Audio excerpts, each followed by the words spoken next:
So are we supposed to start the podcast? Ready? 1, 2, 3. Patriots, gay-triots, they-triots, black-triots, brown-triots. Fuck off! Welcome to America's top DEI podcast. Pumps, what have you had it with? Okay, what I've had it with, and I know I've talked about this before, but I hate it when you're driving on the highway and somebody is driving slow in the fast lane, because it's not only annoying, but because you're just treading water. You can't get behind the slow person because the fast person won't move, vice versa. So you're suspended in time, I feel like. And then I personally take it a step further and I start creating a narrative about that person. Like, this person is so stupid. Yeah. They don't know that you're supposed to drive fast and just pass in the fast lane unless you're going to drive fast. That tells me they're a Trumper. And I know they're a Trumper because they're stupid. And then I get mad. Like, I cannot believe that person. Then I see that they have a kid in the car and I'm like, they're generationally perpetuating Trumpism. And this is all because they're going in the slow lane. But I take it, they're going slow in the fast lane, but I take it to a whole nother level that my blood is boiling, because I just immediately now, anybody that does something that's idiotic or stupid or a lack of self-awareness, they immediately go into my Trump MAGA pile. And then I get enraged. I think that's so relatable. And it's such an easy, right now, it's just like an easy place to deposit all of the grievances, just to blame on, just put it all in MAGA. But this whole thing about driving in the fast lane, that's an American thing. Right. You go to other countries and they only use the fast lane for passing and everybody's over in the right. And I've noticed that the people that do the slow driving in the fast lane, with the exception of elderly people, which I kind of give a pass on. I do too. Is you'll see it's a guy like in a Ford F-150. Yes. And they're wanting the road rage incident, because you be behind them, you get, 24 inches away from their bumper and they start slowing down, and you finally get around them and they're like, with their hat. And it's just, I don't know what it is, this American machismo. I think we just have a culture that has a lot of beta males in it, and where we don't want the beta males to feel their level of beta. We've told them they're alpha. And right. Capitalism has offered them things that they can purchase to make them feel like they are big boys, like big trucks, big tires, nut sacks for the trucks, little eagle shirts, MAGA coated merch stuff. And then we've offered, a president that makes them feel like they're badass, when really that just, all of those things just show how beta they are, because all they do is follow what the beta herd is doing. You're so right about capitalism gives them a way to say, hey, I'm not a beta male, I'm an alpha male. Right. And it's the whole, just the tires, and it's all, for me, and I know I've said it a million times, it's overcompensating. You're afraid you're either small manhood or bad in the sack, because those things follow. And so then I have to talk tough, I have to talk down to women to prove how big my dick is. Right. And I just fucking hate it. I've had it with white people that triple trumped. Yeah. That have the nerve and the audacity to walk into a Mexican restaurant, a Chinese restaurant, an Indian restaurant, go to perhaps their gay hairdresser, white women that may use a gay makeup artist. I really genuinely believe that if you triple trumped, then you are all about preserving the lack of culture in white America that has led us to where people go and Bible thump with their AR-15s. That's the only thing that I see when you get all white people together in the United States. There's no culture at all. So they have to go borrow culture from people. Even the word woke, they've borrowed from Black culture. I went to a Mexican restaurant with my parents, my son, my husband over the weekend. And there's just all these MAGA looking people in there. And I thought, you've got a lot of fucking nerve coming in here. Coming into this Mexican restaurant where every single waiter obviously English was their second language, served with a smile. They run a great little local business.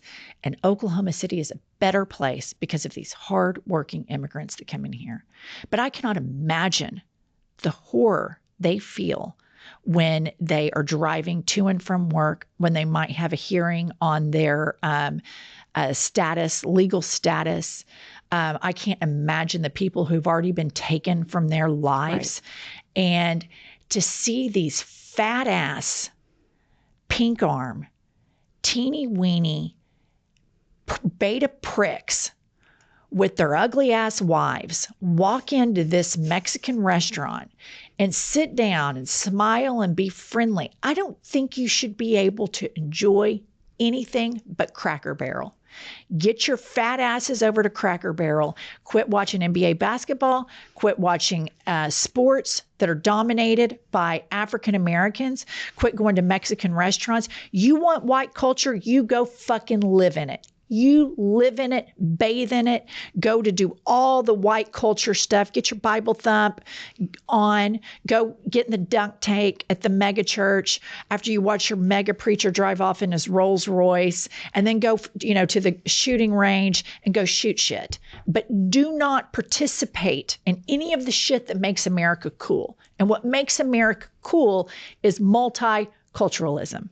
And if you want to triple Trump, and you want to browbeat DEI, and you want to browbeat gay people, and you want to browbeat black people, as you've been doing for 400 years, and you want to browbeat this generation of immigrants that come over here and open up businesses earnestly, pay their taxes. You want to demonize them and call them rapists and felons and all this shit, when the felon is the teeny weeny mushroom cock piece of shit, Cankles McTaco tits at the top of the ticket.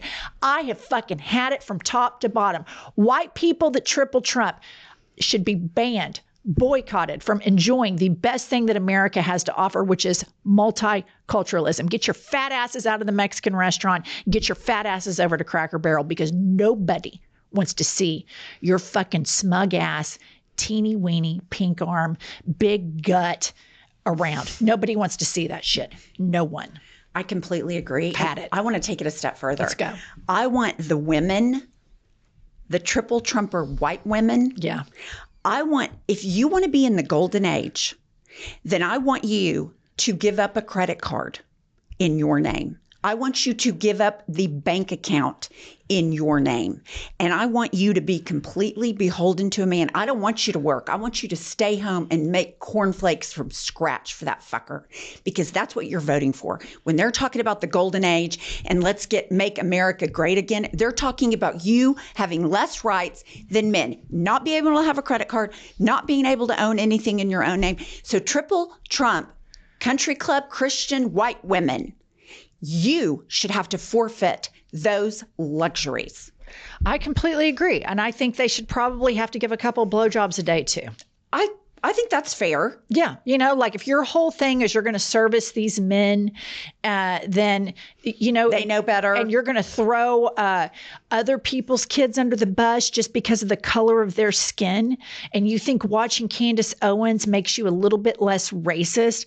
Fuck you. And I cannot stomach what this horrible white culture is doing to the best parts of America right now. It is just unfathomable. And how smug they are, and how hateful they are, and just how god-awful the architecture is in the churches that they frequent explains a lot to me. And I know I always go back to that, but there is no culture in white America except for dump truck Life Church visits and Bible studies, combined with going to the shooting range and then watching Fox News and being a piece of shit.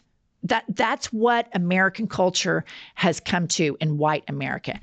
I personally, my life, when I'm around a bunch of just white women at a lunch, I avoid those things like the plague because it bores me to tears. There's no substance.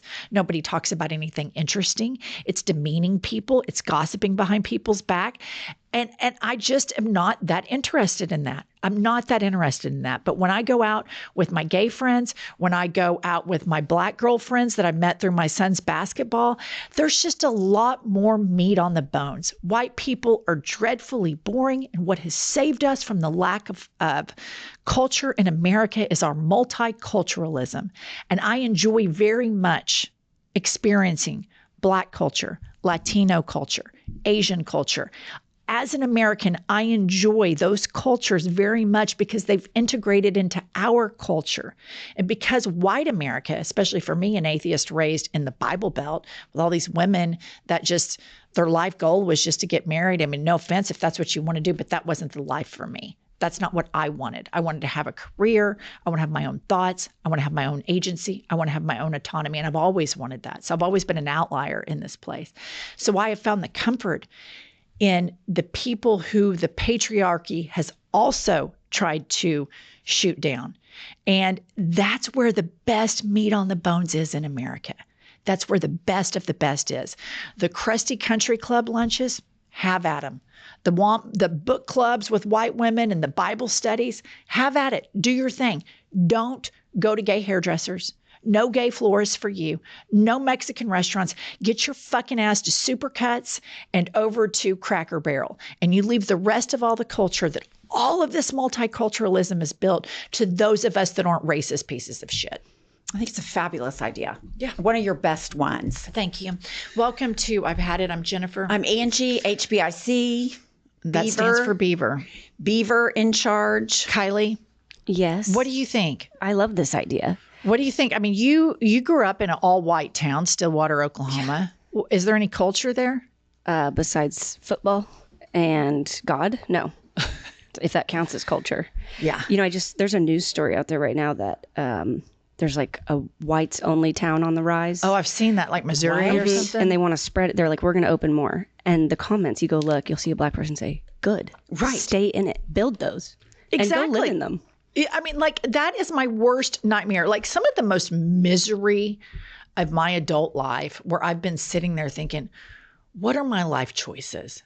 Is when I've been with a group of, when we were younger and our kids were younger, and you end up with a group of moms. Right. And I'm sitting there and I'm listening to the conversations they're having and what's important to them. And I'm just sitting there thinking, and it's their life. Everything's relative. But I'm just sitting there thinking, these people literally have no clue. I remember we got in a conversation at your house once. This was during the Obama administration about healthcare, Obamacare. And this woman, I talk about this in our book. This woman is a huge Christian. She has a gay brother, but just, completely dismisses that fact. She's a judgmental, hateful twat. One of the biggest, most hateful twats I've ever met in my life, right? And she's all over me telling me I'm going to hell and all this shit, right? Like, this woman's an alcoholic. She's got a gay brother. Can't even for 1 second look in the mirror. But she's big, big Bible thumper. So she's making the case to me about Jesus and what a terrible person I am because I'm an atheist and all this shit. And I look at her and I go, so you're big into Jesus. Like, what about healthcare for poor people? Well, I don't think that's a right. It's a privilege. She says that to me, just as smug as fuck. And that kind of white culture, I just want no part of. I want no part of that white, entitled, Christian culture. It grosses me out. I dread every minute I ever spent in circles like that. And when I do the autopsy of my adult life at this stage and I look back, it's spending time with people like that I regret. I don't regret my mistakes. I regret sharing oxygen with pieces of shit like that. I do. Yeah, and it's pervasive. I mean, it's everywhere, and it is a mindset. It is not isolated. That philosophy or that way of thinking is not an isolated incident. No, it's just like brazen hypocrisy on display. Yeah. Bragging about it. Well, indignant. Yeah. Just, I get to have it because I'm privileged. I'm chosen. And I'm better than other people. You see, especially in places like Oklahoma, it's such a void of culture. And almost people brag about it. Oh, no, they do brag about it. Yeah, that the lack of culture. Like, well, we're just down to earth, good people. We like our suppers, our football team, our God, and our guns. Our guns. Yep. It's Guns, just God, and church. It's gross. It's gross. But you know what? If that's what they want to do, I'm with the people. If they want to have an all white thing, I think it's dangerous. I think it's fucked up. But at least we're not to go. Right. I don't ever want to go there. Right. Yeah. No, I agree. And who would want to be around those miserable fucking people anyway? Probably 77 million people. Yeah. Touche. Okay, I've got some reviews for you today. This one is for Meemaw. It says, Meemaw, was that you? And Kathy says, I recently participated in a 10K and could have sworn I saw Meemaw racing alongside me. What made me think it was America's greatest legal mind? The racer was puffing on their vape while running a 10K, of course. Maybe it was you, maybe it wasn't. Either way, I love the pod. You keep this Les Triet sane in Trump's godforsaken America. First of all, I'm so flattered that she thought I could run a 10K, which I don't think I could even walk a 10K. And the vaping, it's a woman after my own heart. Yeah. Yeah. I mean, the vaping is... I think you're a bigger vapor than you were a smoker, and you were 3 packs a day Marlboro Lights. I completely agree because I can do it inside. Yeah. I can do it. It's in my bed asleep. I have one in bed, and if I lose it, there's one next to me that I can grab. Yeah. No, it's way It reminds worse. me of your youngest Luke when he was 3. With his passies. Yeah. So Angie's her youngest son, his name is Luke. He's a doll. He just had a birthday. So happy birthday, Luke. And he was so obsessed with his pacifiers when he was little. He would have one in one hand, one in the other, and one in his mouth. And he could juggle them in and out. And I would just, to fuck with him, because when you're a young mom, you're bored to tears. You're at home all the time with the kids. I would get a bowl and I would put all of his passies. There would be 12, and I'd put it right in front of him like a bowl of chips. And Andrew'd be like, "You're such a bitch." And I'd be like, "I know, but let's just see what he does." I mean, he made sure he rotated them all in and out. That's you with the vapes. Yeah. No, it's an oral fixation for sure. Also, what he did when I'd say, "Luke, you can't take your passy in here," he would take it in his hand and go, suck it, and then put it down. Take a bunch of big sucks off of it. Yeah, it was which is what I do. If I know I'm going where I can, I'm like, yeah, you have toddler-like instincts with your vaping. 100%. I can't defend it. You love it. You love it so much. I do. Okay, Kylie, any more? I've got one more 5-star review titled, How Did I Live Without You? And D. Matt Taylor says, as a podcast obsessive, I don't blow smoke, but this pod has to be the best. I listen to them all, but this is the most refreshing, honest, engaging, joyful, real, rattling content I need in my life every day. Thank you for stepping up and speaking up when our world is in disarray. I love you both so much. Please never stop bringing truth to the world. How nice. That's so nice. What a great review. 2 great reviews today. 2 great reviews. I mean, we'll be due for some negative ones, I'm sure. Okay, Pumps, I wanted to share this with you. I don't know if you've heard about it or not yet. There is an app called T that lets women anonymously review guys, and it has soared to #1 in the App Store. A new app called TEA, has gained rapid traction as a women-only platform for anonymously reviewing men based on dating experiences. The app was inspired by what the creator described as his mother's experience being catfished and unknowingly dating men with criminal records. Wow, I think this is a fabulous idea. It's triggered a backlash, particularly from men who say it promotes unverified allegations and causes reputational harm. Some have threatened legal action, citing concerns over privacy and defamation. The platform also suffered a data breach on July 25th, with personal information reportedly leaked on 4chan, according to 404 Media. So, in theory, when you think back to being young and dating, and it's not spoken about a whole lot, but when I think back to how horny men and how diabolical they can be to get laid, when you think back to being in your 20s, and how they can put on this charm offensive and tell you everything that you want to hear. And so then you start sleeping with him. And then you find out he's got 3 or 4 other side pieces. Right. And then you're like, what the fuck? He is such a piece of shit. And he perfectly made himself your, perfect prince in your stupid, young, naive world you're thinking of. So in that regard, I can think about us, younger and going, oh my God, this guy, spilling the tea on the app. But I can also see somebody getting a guy that's probably about maybe a C plus B minus morally. Okay. He's not that great, but he's slightly above average, but he really broke your heart and you want to make sure nobody else dates him. I could also see a group of girls talking into, let's just rip him on the tee. Of course. You know what I mean? Yeah. Hell hath no fury. Yeah. No, if everybody did it in good faith, I think it's a great app. But, right. And I'm not saying if I were dating and I did that, I'm not saying I wouldn't fall prey to not being in good faith. But I do think it's a really powerful tool because men are such liars. They also have that, are we dating the same guy kind of thing where you post the picture and it's supposed to be just women and I personally have not been on it, but people have showed me like, oh yeah, 3 people were dating. He said he was single. He was married, like all the things. Because I think men have had the advantage for so long that they get the benefit of the doubt. And so I think it's good that women have this, but I do see that it could be taken too far. And I personally could take it too far.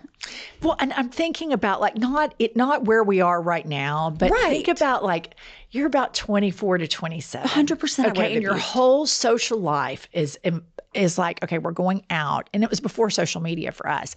You go out, you go to bars, and it's all about mating rituals. Like, I mean, that's just your number one go-to. Well, that's what this generation is doing. And their mating rituals, bizarrely, a lot of them are happening online through these apps. And I could see a girlfriend, if I'm really honest, we're drunk, maybe smoking a little weed. Yes. And she's like, and this motherfucker, he fucked me and then he left my apartment and then he went and fucked her and then he came back and crawled in bed with me, passed the joint around, you take another shot and it's like, let's fucking light his ass up. Now, here's the thing, is promiscuity, being promiscuous, is that for a 20-something-year-old male, is that worthy of complete reputational annihilation online? That's the question I get to, because I think that there is always still this double standard where women are slut-shamed and men are cheerleaded by how many partners they have. But ideally, I think in your 20s, it's the time to kind of go out and just fuck around. Agree. I think it's the time to go out and have casual sex, have serious sex, kind of figure out who you are sexually. I'm sure like there's some Bible thumpers that hate listening to us right now that are just dying. But genuinely, I think that's what the 20s are for. Learning, always under the parameters of consent and safety. But that's what you should do. So I wonder if, like, let's say we have 4 sons between us. Let's say one of our sons goes through a slut period. Yeah.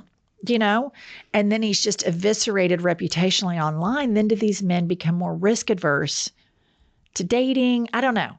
Yeah, I mean, it's just, there's so many problems that I don't know how to solve because I just don't have any experience with it. And I'm past the time in my life. But I know in my 20s, I would have abused that kind of a site. I do too. There's just no question. I just 100%, I can see you and I.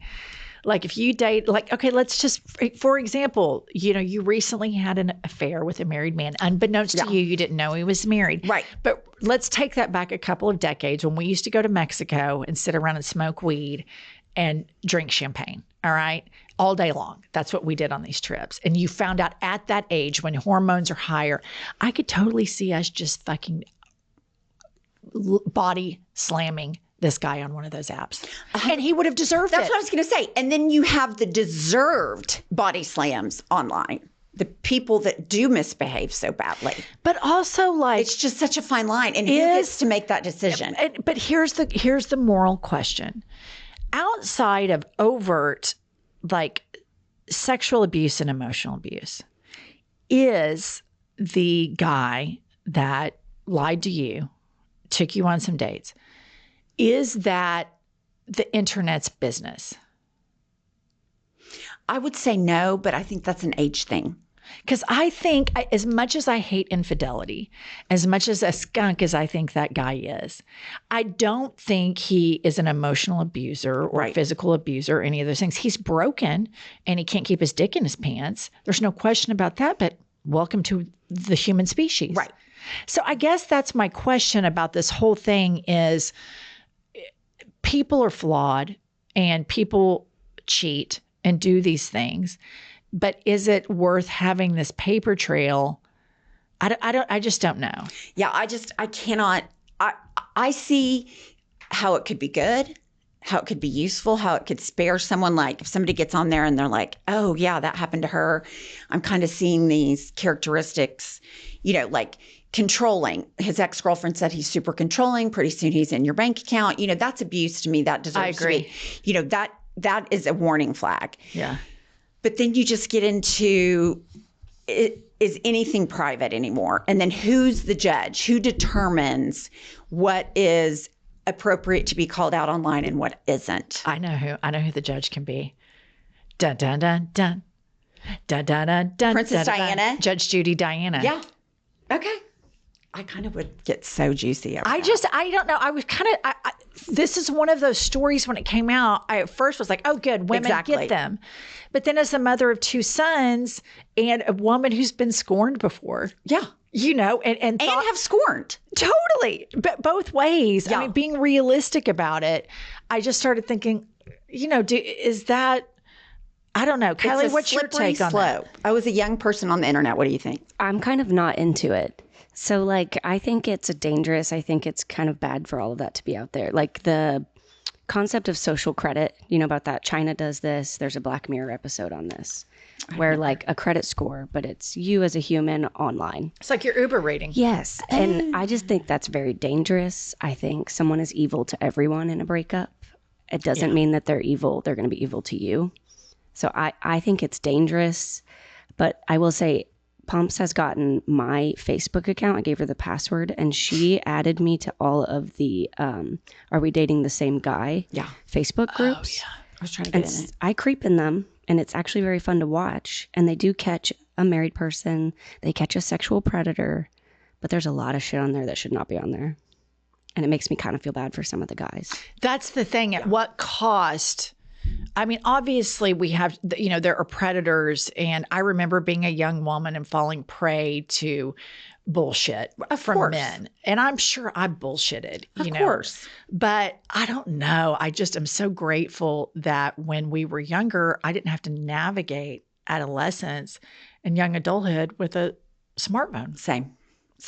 Totally same. It's just Because one this more layer. generation is becoming so risk adverse. And I certainly understand why, because now if this app, the T is out there, then, let's say, this girl's super hot. She's hot and, great in the sack. One of our boys dates her, but then psycho stuff starts. And then they're reluctant to break up because she's like, I'm going to put you on the T. Yes. It can become emotional blackmail. And vice versa. I mean, I think it can go both ways. Generally speaking, I think men's are more skunky than women when it comes to dating, just from my personal experience. But I mean, I've known some real psychos, and I'm sure I've been psycho a few times. I know I've been psycho a few times, but in my experience, men act worse What than about women that in time these you showed up to the strip club? Yeah, that was psycho. Why don't you share that with the listener? Okay, so this was before I got married, which really tells you how sick and fucked up I was. Are you engaged to him at this time or living together? I don't think we're engaged or living together. Okay. No, wait, that's a lie. We were living together, Okay. but we were not engaged. We were supposed to go to dinner with my mom. He said he had to go do a depot in Tulsa. Fine. So that was before tracking on the phone. And he called someone else in my law firm to meet for drinks at a strip bar, but he told me he was going to be late from Tulsa for me to go to dinner just to go ahead and go to dinner. So being a fucking nut that I am, I take my car and I go straight to the strip bar and I park right in front and there was a camera, which was unusual in those days. I mean, this is like 30 years ago. So this was unusual. Ages ago. And so there's a camera looking down on who's getting in, and they won't let me in. And then I start going into all this, it's a free country, you can't keep me out, like just making the biggest horse's ass of myself. So he's sitting in the strip bar watching this on the black and white, and he comes out. It was a huge fight. I let him go to sleep that night, and then I poured a big bucket of ice cold water on him while I was asleep. What I should have done is pack my shit and left and said, peace out.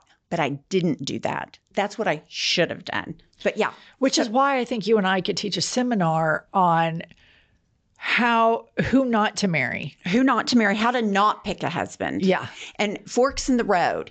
If we took fork to the right, then you absolutely need to take the fork to the left. Yeah, I agree.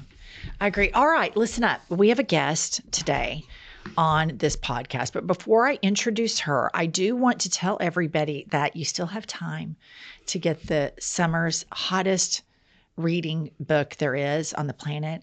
It's written by none other than Judge Judy Diana, the head beaver in charge of the entire United States of America, and me.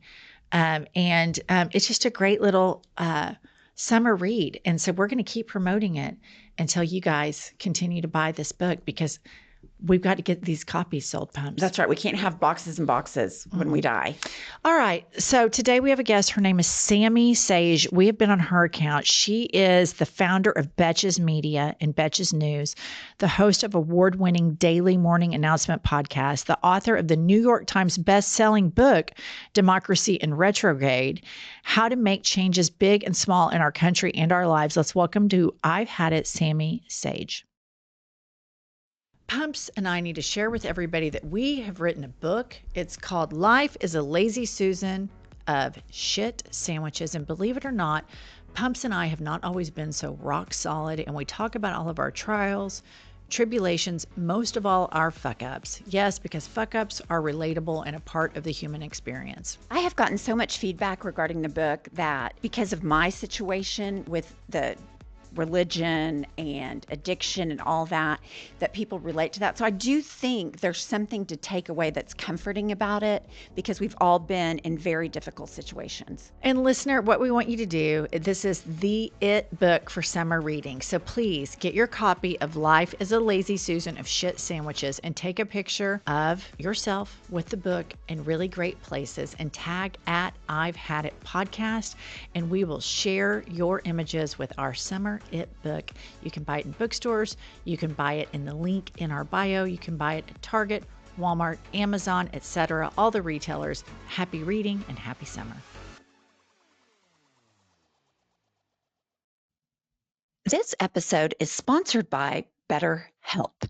You guys, it is so hard to find mental health advice online because there's so much on there. It's hard to distinguish what's good, what's not. How does it affect my decision making when I read this on one site and this on the other?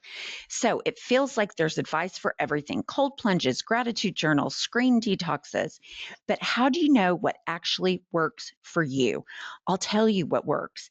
Trusted resources and talking to live therapists can get you personalized recommendations and help you break through the noise. With over 30,000 therapists, BetterHelp is the world's largest online therapy platform, having served over 5 million people globally.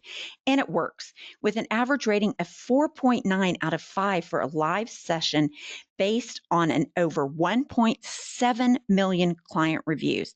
It's convenient too. You can join a session with the therapist at the click of a button, helping you fit therapy into your busy life. And you can switch therapists at any time with no charge. Talk it out with BetterHelp. Our listeners get 10% off the first month at betterhelp.com/hadit. That's better, HELP.com/hadit. I'm so done with people acting like low sex drive is just a part of aging. Like, oh, you're in your 40s. What did you expect? I expected to still want sex. Thanks. Exactly. And that's why there's Addie. It's the first FDA-approved little pink pill for certain premenopausal women who are bothered by a low sex drive. Addie helps bring back your libido. It helps you feel like yourself again. Yes, it's real, it's researched, and it's not just part of getting older. It's something you can treat. Go to addy.com to learn more. ADDYI.com. Addyi, or flibanserin, is for premenopausal women with acquired generalized hypoactive sexual desire disorder, HSDD, who have not had problems with low sexual desire in the past, who have had low sexual desire no matter the type of sexual activity, the situation, or the sexual partner. This low sexual desire is troubling to them and is not due to a medical or mental health problem, problems in the relationship, or medicine or other drug use. Addyi is not for use in children, men, or to enhance sexual performance. Your risk of severe low blood pressure and fainting is increased if you drink 1 to 2 standard alcoholic drinks close in time to your Addyi dose. Wait at least 2 hours after drinking before taking Addyi at bedtime. This risk increases if you take certain prescriptions, OTC or herbal medications, or have liver problems, and can happen when you take Addyi without alcohol or other medicines. Do not take if you are allergic to any of Addyi's ingredients. Allergic reaction may include hives, itching, or trouble breathing. Sometimes serious sleepiness can occur. Common side effects include dizziness, nausea, tiredness, difficulty falling asleep or staying asleep, and dry mouth. See full PI and medication guide, including boxed warning, at addy.com/PI. Addyi. ADDYI.com. All right. I think she's joined us. Let's welcome Sami Sage, our friend, to I've Had It podcast. Sami, welcome to I've Had It. We're so happy to have you on. Hi, I am thrilled to be here. I love you guys. And I can't wait to tell you what I've had it with. Ooh, could dive right into it. What have you had it with? Dive right in. Text messaging scams. I had one this morning. Do you get these a lot? Like, the I am time. just so sick of hearing that my package has been, delayed, or hearing that I have a ticket that I'm going to be arrested for not paying, or, and I just have to tell you what happened. A few weeks ago, I actually got texted by one of the scammers. He must have been new at the scam factory or something, because he accidentally made a text chain with a bunch of other people. So we were all like on it, and people were writing back like, "Oh, you fucked up," like, "Why are we all on here?" So it was, honestly, I'm just tired of getting texts from, and having like half of them be from not people that I know. It's really picked up lately, and I've gotten a lot of scam phone calls lately, like spam or whatever. It's just like it's picked up like 3 and 4 and 5 a day now. You know what it is? Trump's America. I mean, they're just beholden, these spammers and these scammers. And we blame everything, every little thing that happens in our personal lives, or in a larger scale to the country, everything. We're like, thanks, Trump. Yeah. Well, you're not wrong. I mean, he's basically made white collar crime not a real thing anymore. But I do have to say, I get a fair amount of these texts from Democratic organizations asking for money.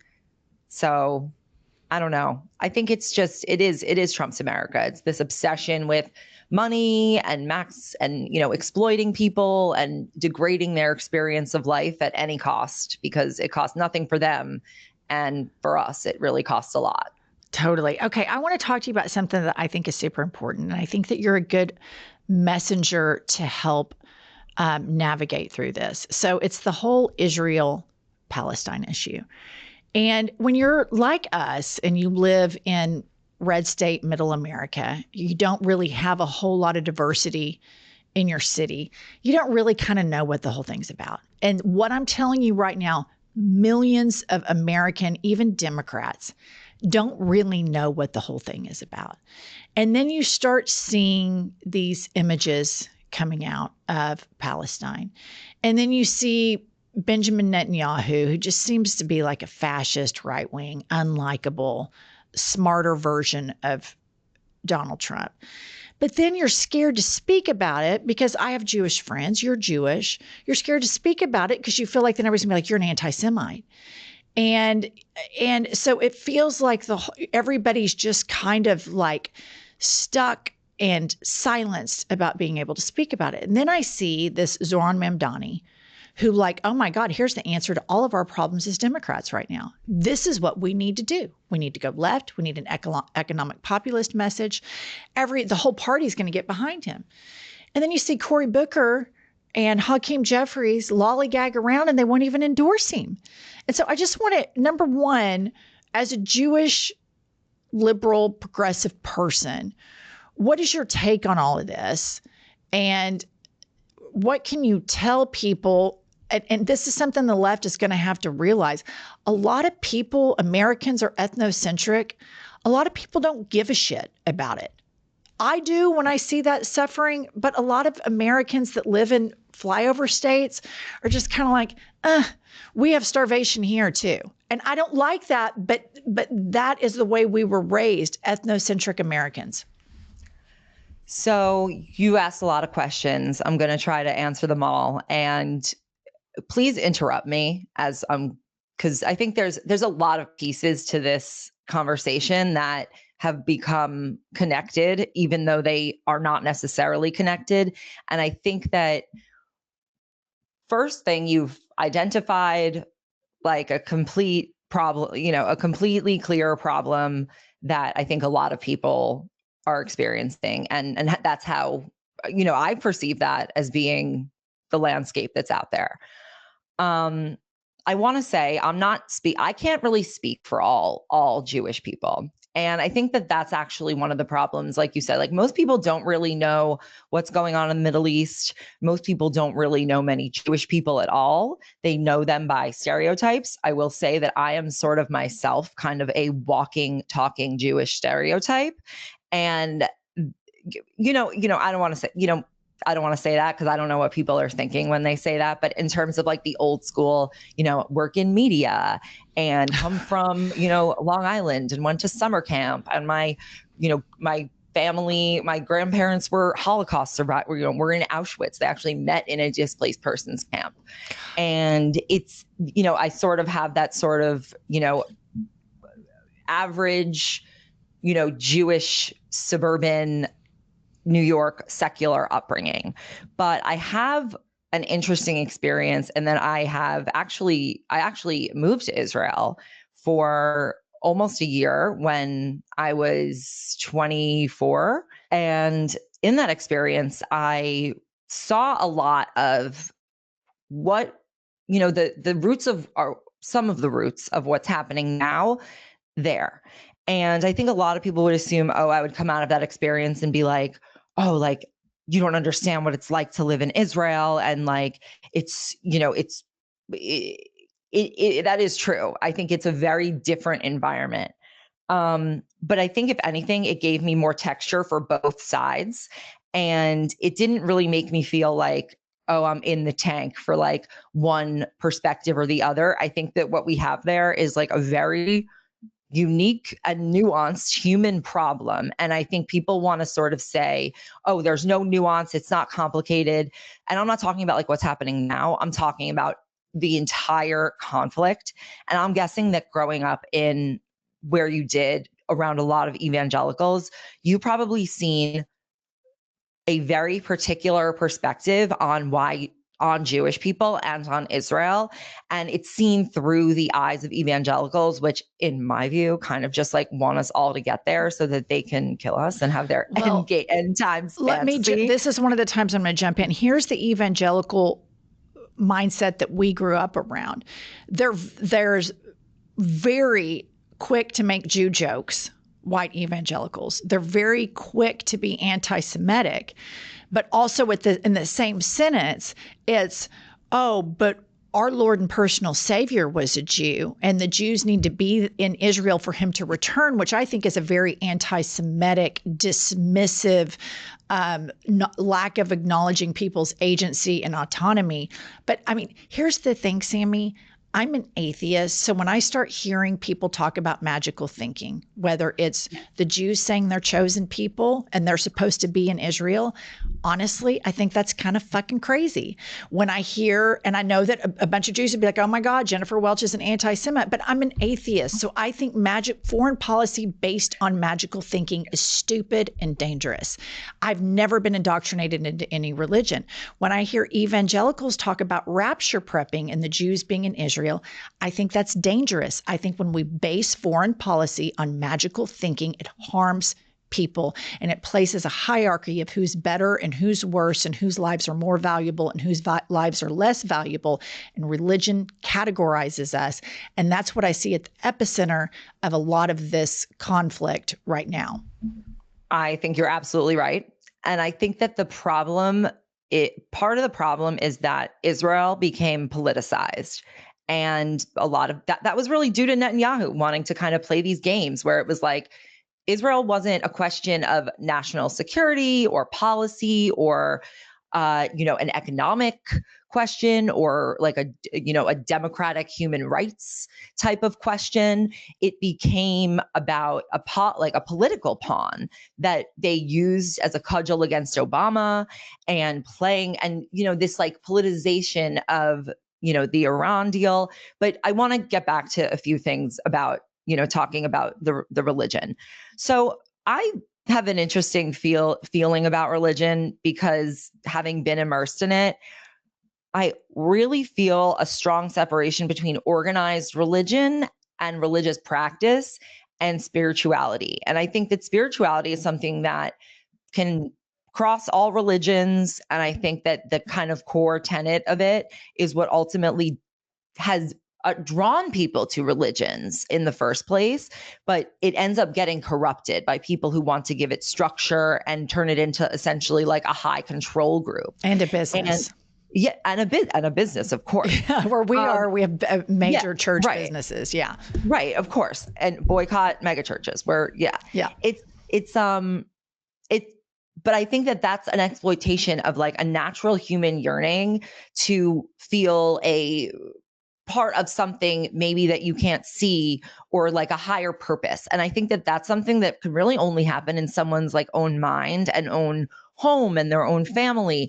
And that's why you see so many people like posturing. And I think that's why like organized religion sort of incentivizes that by making it so external rather than about like the quiet sort of thing that like, how do you treat other people? At the bottom of every religion, they'll all say, oh, the most important thing is like the golden rule, like treat people as you want to be treated. Don't treat people as you don't want to be treated. Every religion sort of has that and says that that's like their core, but they don't actually do that because that's not what's rewarded in religious communities.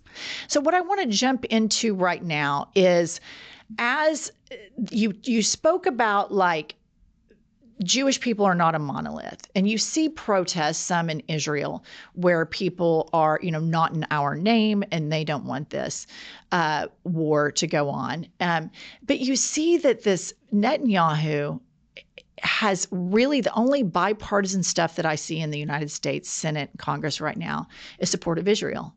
Mm-hmm. And I see how beholden the politicians that I want to have moral clarity, like a Cory Booker or Hakeem Jeffries, how they don't fucking have it. So everything that comes out of their mouth, Sami, everything, I just think is bullshit. I think when Cory Booker goes off about immigrant children getting deported, but he votes to send bombs to Israel, to a maniac, Benjamin Netanyahu, I just think it's so morally depraved. But again, it's a really difficult thing to tiptoe and walk in because everybody feels like they're on eggshells, that your Jewish friends are going to say you're anti-Semitic. It's like, I'm not. I know how daunting it must have been to grow up with the trauma of the Holocaust. I've been to Dachau. I've studied this. When I was in London and I saw Cabaret when the guy took off his jacket and it showed that he had a swastika on his arm. Still to this day, and I'm not Jewish, I was like, oh, like just seeing the swastika just made me go. But then I think this, Sami, how are the people that this happened to? How are these people doing this to Palestinians? And everybody dicks over the Palestinians. I was researching it, and it's like Arab countries dick them over, Israel dicks them over, the United States dicks them over. Nobody fights for the Palestinians. And that's who I want to fight for. This progressive atheist woman, I want to fight for the most marginalized. That's who I want to choose. If we talk about chosen, that's who I want to choose to help. Are those people. And I have no spiritual life at all, but I feel a moral calling that those are the people that need us the most. I mean, I completely agree with you. I think that the problem is that this has become a politicized and weaponized thing. There are a lot of dynamics as to right now, the Palestinians have been exploited and have been pawns for, I would say, at least 15 years. Yeah. since 20 years since Hamas came into power there, they have been basically used as a pawn between Netanyahu and Iran. And because Netanyahu has essentially enabled them to stay there because he doesn't want to allow the Palestinian Authority, he doesn't want the West Bank and Gaza to be able to create a Palestinian state. That came after years of kind of like, oh, will we try to do a two-state solution? But that's where it really broke down. And that's where the Second Intifada and, there was this degradation within Israeli society, and both became radicalized. And I think what happened on October 7th was that people in Israel became so fearful, like the level of that attack on everywhere made people just feel like their safety was not where they thought it was. And it just, I think, really radicalized people. And I think that Netanyahu took advantage of that. Not only that, but there were warnings. There were many warnings that this was going to happen. Yes, and people in Israel say like, oh, he's the defender. But what I always say to them is like, okay, well then if this person is your defender, how did they let this happen when it wasn't even really a surprise? And maybe the day was a surprise, but they knew that they were planning this scale of attack and it was ignored. And I think what you're looking at is sort of just a very classic situation of really bad actors who don't give one shit about the people under their subjugation at this point. It reminds me of Dick Cheney using 9/11 to go into Iraq. I mean, it's the same thing. Once you get the public scared and think that this is in the interest of national security and safety, then you can lie to them. And then you can go commit war crimes, which the United States did in Iraq. I mean, it's just a complete stain on our country. But it reminds me of that. My feeling on this, and this is kind of what I say to the people in my life who are more hawkish. How can you get rid of Hamas? You can just make more. Like you just make more people. It's an ideology that you cannot stamp out, and they will even acknowledge this because it aligns with their like biblical ideology that you can't totally get rid of anti-Semitism. That there will always be people who hate Jews. And I kind of think that's true, but I do think that there are ways for people's opinions to change. And I also think there are social structures within a society. I think in a small L liberal, small D democratic society, that's where Jews are able to thrive because that's where you have freedom of religion. And I think what happened in Israel is that you have like an increasingly autocratic society. And Hamas, there are even records that Hamas decided to attack on October 7th because of the division, because Bibi had tried to create these judicial reforms so that he could stay in office. So he, in his trying to make Israel more anti-democratic, so that he could stay out of jail for taking bribes, which seems so quaint at this point. Right. It's like, no, literally, it's like cigars and chocolates and like in exchange for like favorable media coverage. It's so like 2018. It's so he is trying to, and Israeli politics are deeply, deeply dysfunctional. He was trying to stay out of he was trying to stay out of prison and not be tried. And because of that, because he was threatening to make these constitutional reforms, you had so many protests. People were the most against him they've ever been. And you had people threatening to not go to the military. Everyone in Israel has to enroll in the military or in some sort of like state service, or they get an exemption if they're studying in yeshiva, which is actually the wedge issue that might threaten to collapse Bibi's coalition in the end, if that's even possible. But yeah, you have really just someone who is not acting in the best interests of Israelis. And I think if you look at what like Mandy Patinkin said, he's kind of saying, and I'm really not on the, I'm not trying to be on the road of like blaming Jews for anti-Semitism. In fact, I think people like really don't listen to Jews when we try to explain what anti-Semitism is. probably because people are so sick of being accused of being anti-Semitic when they really don't necessarily know the intricacies of it. But yeah, I think what this is a situation where bad actors are getting cover from, are basically just getting cover from the situation. And don't you think that people the against behavior of the Israeli government right now is the biggest growing factor of anti-Semitism? I mean, because I don't see how you could point to anything else. Right. And many will, I don't want to get into like the victim blaming of it all, because I think that that's sort of like, but I don't think in this instance, they're the Israeli government is not the victim. They are propagandists, liars, perpetrators, murderers. They're starving people, even their own hostages. Or when you starve the population, then you're starving these hostages that you claim to want back. And at the end of the day, you speak about a lot of the things because you're a Jewish American and you've had this experience that you said is typical of a Jewish American.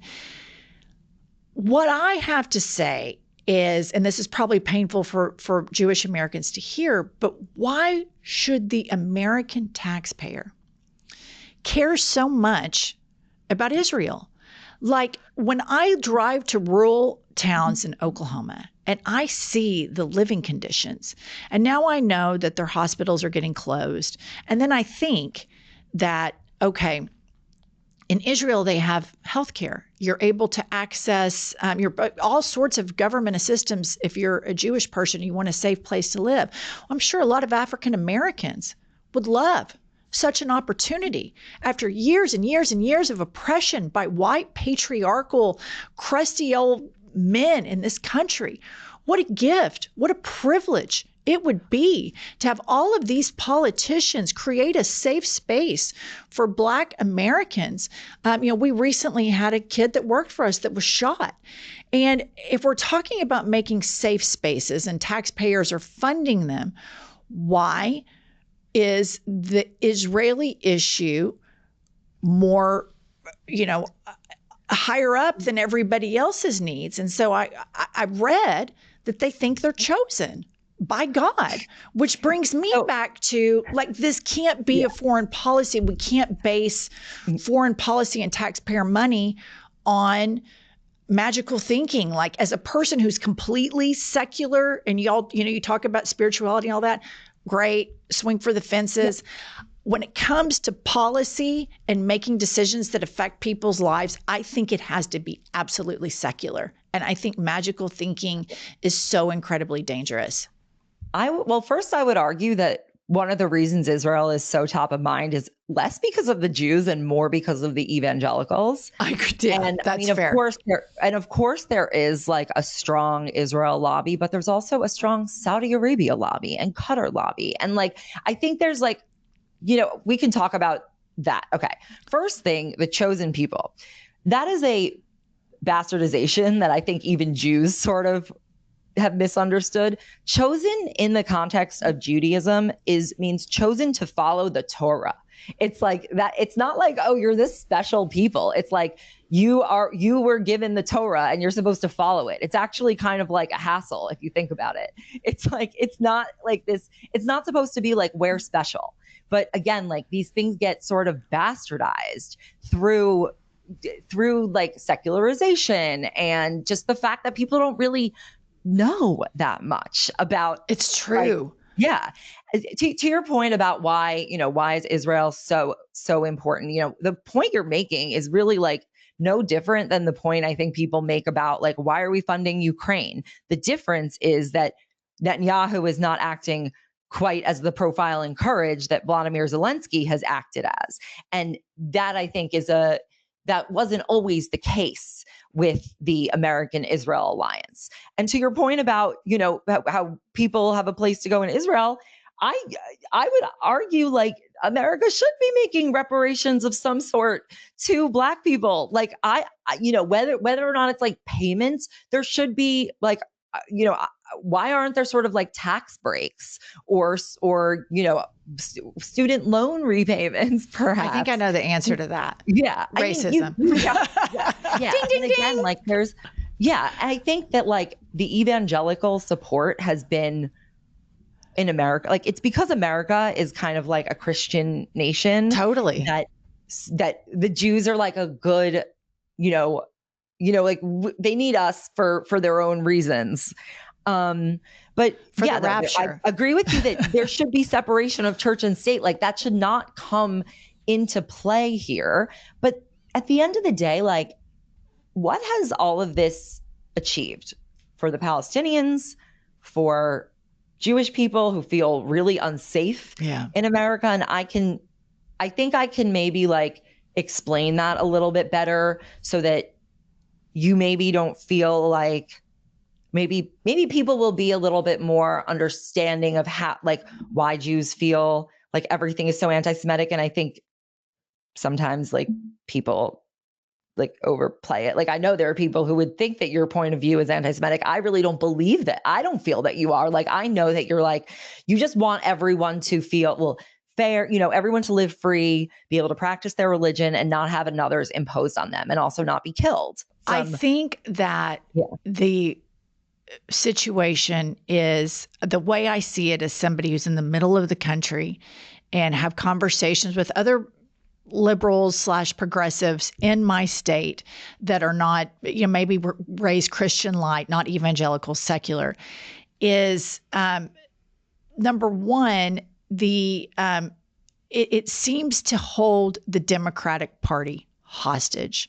And if you live in a state like Oklahoma and there's a total abortion ban, and you have you're ranked 50th in education, you have all these issues, right? And you're not religious at all. And then you start like just hearing you talking about Zionists, not Zionists, the Holy Land. I'm just like, who gives a shit? And I know people are like, oh my God, you're Jewish. I'm not. Like, and like the fact that we would base foreign policy off of God telling a group of people that you get to have this piece of land, I'm sorry, I think that's crazy. But I'm an equal opportunity critic of all of this. I think Sharia law is crazy. I think Christian nationalism is crazy. I think anytime we integrate religion into decision making, particularly when militaries are involved in that, it's reckless and dangerous. And I think it's Iron Age thinking in a modern world. And as a secular person, I always hear people that have to somehow pretzel themselves back to Iron Age thinking in books that were written 2,000 or 4,000 years ago. And I think they're more explaining why people do believe this. And your point is the real one. I don't really understand why we're making foreign policy based on that either. The issue is that our government is corrupted by religious nationalist interests overall. And it's not a Democrat or a Republican problem. It is it's like an oligarchic problem. It's like this set of people who are influential and wealthy and get to make decisions on a transnational level. These are the interests that we're kind of stuck with. And, do any of these people give a shit about like the starving Gazans? No, they don't. They use them as pawns. Yeah. They use them as like, to engagement farm and to like polarize people and to stir up hatred. It's like, it doesn't help.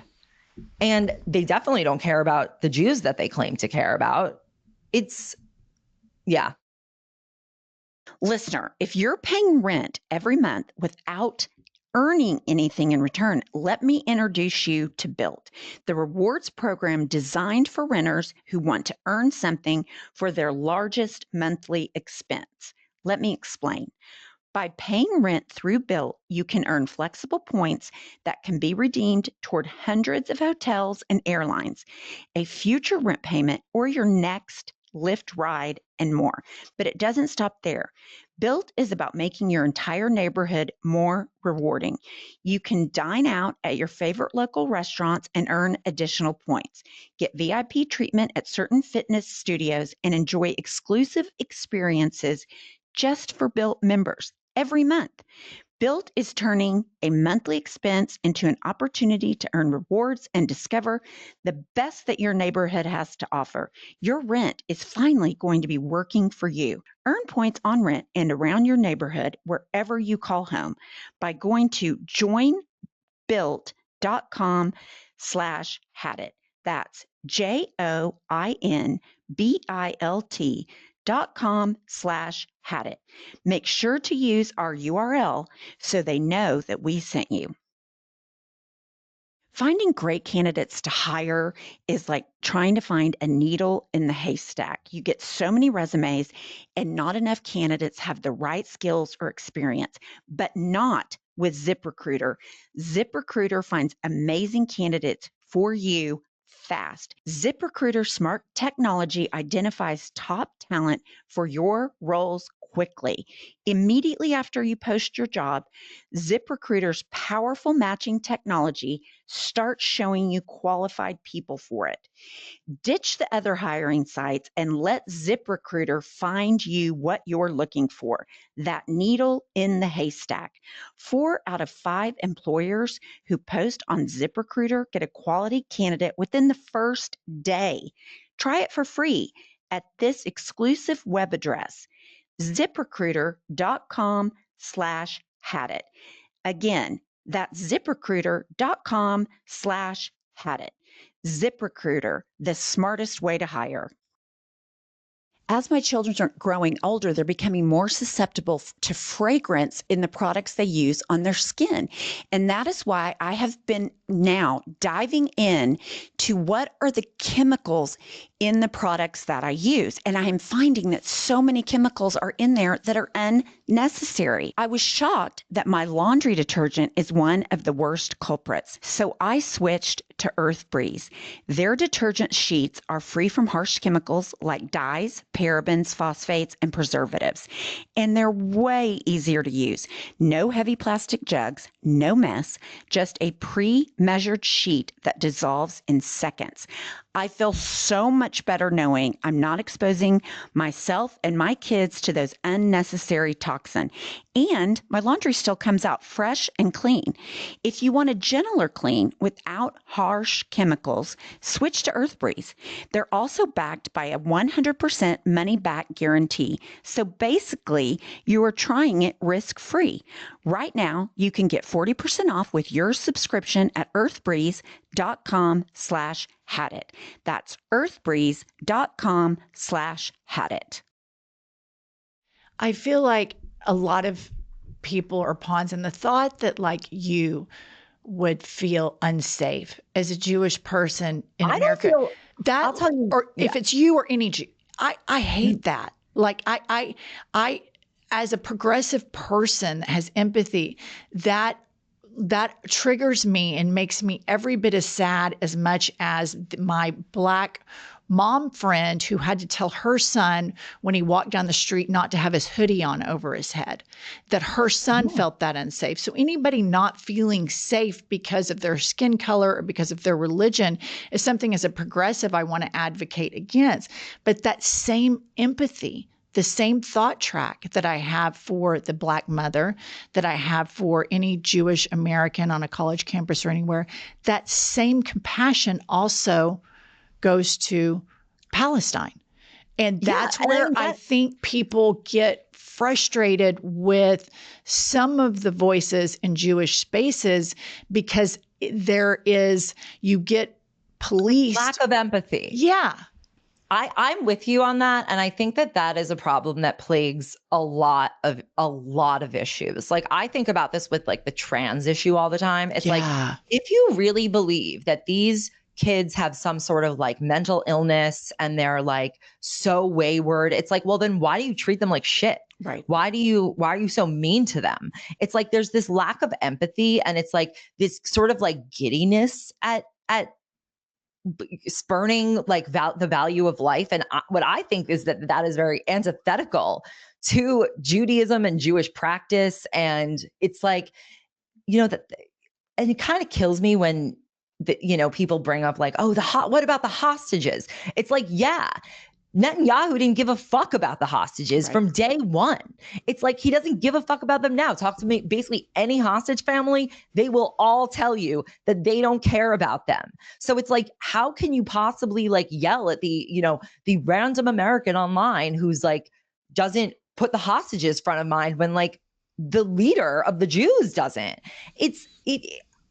I completely am with you. And to me, it physically hurts me when I read comments from, Ben Gvir and Smotrich. It physically hurts me. And that's where I come from too, where I'm like, where I feel the same as you. It's like, even if, I'm not privy to the Israeli military secrets, but I do know that I wouldn't ignore warnings of such an attack so that I could keep myself in power, because I think that I can now use this as a weapon. If I actually cared about life, anyone's, I would try to prevent that and not, warmonger further in a land grab. And it does put the Jews in jeopardy. And it's just, I think what people want, and maybe I hope that I don't know if I can say this for all people, but I think the hardest thing for Jewish people is that there's this like lack of listening about what it actually, like why we feel quote unquote unsafe. And it's that there are so many people who do confuse or purposely confound Israel and what the Israeli government's doing as with just all Jews, as being representative of all Jews. And that is, and that us, advocating for ourselves or trying to explain is somehow like diminishing what's happening to the Palestinians, when like the place I'm always coming from is like, how would we like it if that happened to us? And I'll say, like, when I lived in Israel, I had many formative experiences on both sort of ends of the spectrum that, between Palestinians and Israelis, that made me just feel like, how would you each like it? Kind of was my feeling. And it was very eye-opening because, both advocates for both sides will sort of like fire things at each other, points at each other. And it's like, yeah, you're all right. And none of you are trying to actually come up with a solution. So yeah. Yeah. I think I follow you. Obviously, we've been on your podcast and I follow you on Instagram, and you do some really good takes on this. And I think that credible messengers are really important, especially right now. And I think like Andy Brashear and that James Tallarico, they're good talking to Christians about Christian nationalism. The atheist white lady in Oklahoma, I am not a credible messenger. The same goes for this situation. And I think, Jon Stewart spoke out recently, and it's very poignant things to say. And you, if you don't follow Sami, follow her, because she really covers this objectively. And it shows you that any sort of thinking that we have where the sentences start with, oh, the Jews, blah, blah, blah, and you lump people together is the same thing as lumping any other group of people together. They're not a monolith. Because I think when this originally all first started happening, I was skeptical to speak out on it because I do have a lot of Jewish friends. And quite frankly, they're a lot of my very favorite people. And politically, I've always, in Oklahoma, you've got these right-wing Christian nationalists, and the Jewish people in our state have always, supported progressive causes, supported a woman's right to choose, been huge allies for the LGBTQ plus community, much more humane and empathetic people than all of the evangelicals I grew up around. We're really, truly some of the cruelest people. I mean, always told me I was going to hell, always trying to convert me.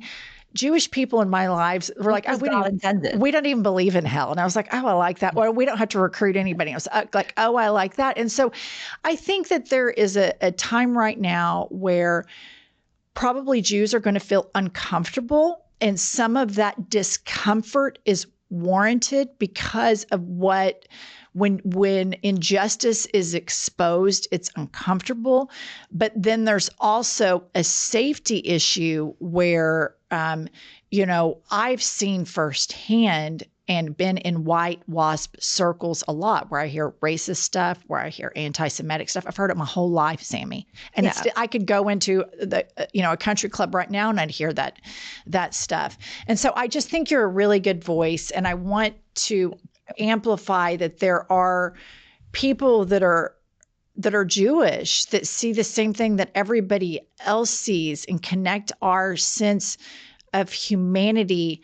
And when we all see human suffering, Jewish people see it too. And it must be a double-edged sword because a lot of people think, uninformed Americans or people on the global stage think you're responsible for this simply because you're Jewish. And that's just simply not the case. It is. That would be like saying I was just in Europe, that I'm responsible for alligator Alcatraz just because I'm American and I completely disapprove of everything that MAGA does, but I am an American. There's nothing I can do about that.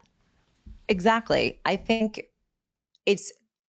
I know this because a lot of people come to me and say, thank you for speaking this way. Like, I agree with you. It's hard to articulate because there's really no, it doesn't feel good.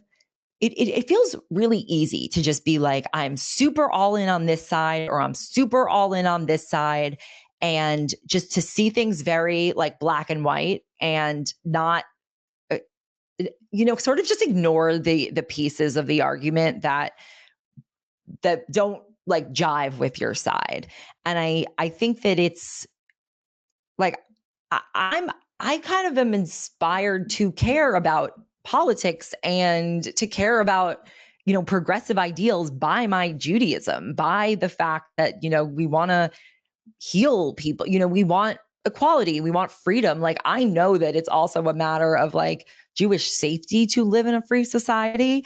I think a lot of people don't really necessarily understand that. And I really appreciate you seeing that. And I want to encourage more people to kind of be able to just come forward and talk in a space where you maybe don't have to like know everything or defend everything or not, or, not everything has to be this ultimate defense or criticism. Like, you can just try to share your experience. And I think the more there's not enough voices in this sort of middle rational space and I wish that there were, because the only Palestinians are not getting less hungry because people are fighting for them online. Like, it's just not, it hasn't happened. And I think that I just think a lot of this is really misguided.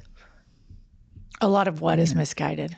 A lot of the online fighting. Like, that's not actually. I disagree. Helping. I think that when you see injustice, and I think a lot of. I don't think calling it out. I mean, yelling at Jews, calling you like a Zio or a Zionist. No. What does that achieve? I completely. Yeah. I think you have to keep your eye on the ball and you have to keep your eye on the Israeli government.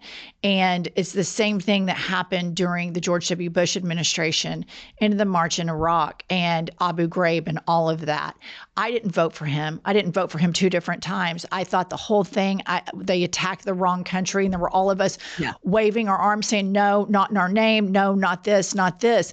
And I think it's important that we find our aligned and common humanity in this. And I want to leave you and our listener with this. So Oklahoma, very homogenous state live in. I did have, because I am a Democrat, end up at these political fundraisers. I met some fabulous Jewish people that were politically aligned with me. But probably about 6 months ago, I was playing tennis with a girl that I play tennis with some, and she kind of has really pretty Mediterranean skin, dark hair. And I said, where's your background? Like, where are you from? And she said, oh, I'm Palestinian. And I just grabbed her hand, because you don't meet many Palestinians in Oklahoma. And I grabbed her hand and I said, I am so sorry about what's happening in your country. And she started sobbing. And she said, you're the only person in this entire city that has acknowledged to me that this would be painful And I can't thank you enough for showing me compassion. And because she has family over there, and, her childhood memories of you going to Israel, she has memories of going to Palestine. And so, people underestimate how much of a personal familial tie there are between Palestinians here and in Palestine and Jews here and in Israel. I think it's not understood. But to what you're saying, think about how much more that does for someone or anyone than all the yelling at Jews online could never do. And I think if people center their efforts around compassion, around understanding, that will, my feeling is that that will be effective. Although, unfortunately, I've come to feel that there's nothing that I can personally do, which is very, very painful and truly miserable, honestly. Sami, we have to go soon, but I do think you speaking, and I think, again, back to the credible messenger, it is the best thing that you can do for Jewish people to help promote Jewish safety is to say, look, I am a Jewish person. I oppose what this government is doing. It's simple. We can get into history and all of those things. But for me, when I heard Jon Stewart, when I heard the guy from Homeland, I can't remember his name, but I just know him as Lincoln. Yes, him. Saul. And Saul. When I hear that, I'm immediately reminded this is exactly how I feel about alligator Alcatraz. I oppose it. Every ounce of my DNA opposes it. So I think the best thing that you can do is come on to spaces like this. We have obviously a very progressive listenership that you have 100% in common with: compassion, empathy, human rights, social justice, LGBTQ rights, women's rights, Jewish safety, Palestinian safety. And I think it's so important. And it was why I really, really wanted to have a longer episode and have you on to remind people that there are many, many victims of fascist governments. And even the people that fascist governments say they're trying to keep safe are often victims of those governments. And so I can't thank you enough for coming on. I think it's uncomfortable, but I think we all have to talk about this because it is really captivating American politics right now. And it's just wrong what we're seeing. Thank you. Thank you for having me. I'm happy to, try to elucidate to the extent I can. And, I hope I didn't say anything that, comes across misunderstood or, offended anyone. I'm happy to talk about it and hear feedback, because I feel like the only way that you're going to come to a broader understanding. I agree. I completely agree. And I think that's what these spaces are made for, podcasting. I agree. They're made to have these types of conversations where we learn about each other from each other. I agree. Sami, we love you. Mwah. Mwah. All right. Have a great day. And thanks so much for coming on, and we'll text you next time we're in New York. I think that's a really brave thing that she's doing. I think it's just incredibly brave, because it would be that it's such a powder keg, this whole issue right now. And, you would just kind of want to stick your, just I just want to stay out of public. Everybody's so riled up about this. And there are many, many progressive Jews that oppose, with everything in them, all of this bullshit and war crimes and genocide that Benjamin Netanyahu's doing. And it would be a very uncomfortable space to be sitting in. So I think her messaging is so important. I think it's so important. And she leads with empathy for everybody. And I think that's what we're missing in the United States and in Israel. And I think it is so important to make the distinction between the government of Israel and the people. And they're different, they're just as radicalized over there as we are here. And the lack of empathy here, and the difference between a Christian nationalist and being rah-rah for alligator Alcatraz and then being a liberal person. It all boils down to empathy when I see it. These corrupt governments, they're all about money and oligarchy, lack of empathy. across the board. Yeah, I agree. All right. Thanks for tuning in for our long, extended podcast today. Pumps, tell them. We will see you next Tuesday and Thursday. I'll tell you what I've had it with. Let's hear it. I've had it with that. Listen up, patriots, gaytriots, and natriots.